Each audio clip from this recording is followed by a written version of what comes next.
మీరు ప్రసన్న కుమార్ రెడ్డి విషయానికి వస్తే లాఠీ చార్జీ చేశారు. లాఠీ చార్జీలో నా వేలు కూడా విరిగింది. 6 సార్లు ఎమ్మెల్యే ఆయన, 6 సార్లు ఎమ్మెల్యే కూడా లాఠీ చార్జీలు ఇదైపోయి ఆయన ఇంటి మీద కూడా దాడి జరిగే పరిస్థితి ఇదంతా వస్తే ఇంకా భద్రత ఎక్కడ ఉంది? భద్రత లేదు అని భయంతో మీరు ఇవన్నీ చేస్తున్నారు. కాబట్టి మరి చంద్రబాబు నాయుడు ఇప్పటికి మాట్లాడతారో లేదో, ఆ బావిలో దూకడం ఆయన ఎందుకు దూకుతాడు కానీ ఈయన అన్నంత మాత్రం.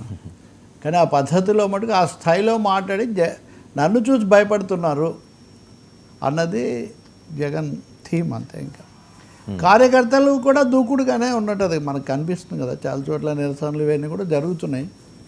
వీటి పర్యవసానాలు ఎలా ఉంటాయి, తర్వాత మళ్ళీ కేసులు పెడతారా అది కూడా. ఎందుకంటే సత్యనపల్లి అప్పుడు చాలామంది మీద కేసులు పెట్టారు. ఈరోజు జగన్ ప్రత్యేకించి మహిళల మీద జరిగినవి, మహిళల రెఫరెన్స్లు ఎక్కువగా ఇస్తూ వస్తున్నారు. కాబట్టి మా మీద జరిగితే మీరు చేయడం లేదు. నిరసన ఎందుకు వస్తుంది అంటే మీరు పథకాలు పూర్తిగా అమలు జరపట్లేదు, అరకొరగా అమలు జరపడం, కొన్ని అసలు జరపకపోవటం. ఉదాహరణకు 6 క్వార్టర్లకు తల్లికి వందనం లాంటిది మీరు అమలు చేయలేదు. ఇట్లాంటివన్నీ మీరు చేయకపోవడం వల్ల అసంతృప్తి వస్తే మీ అసంతృప్తిని మా మీదకి మళ్ళించడానికి ఇవన్నీ చేస్తున్నారు అని.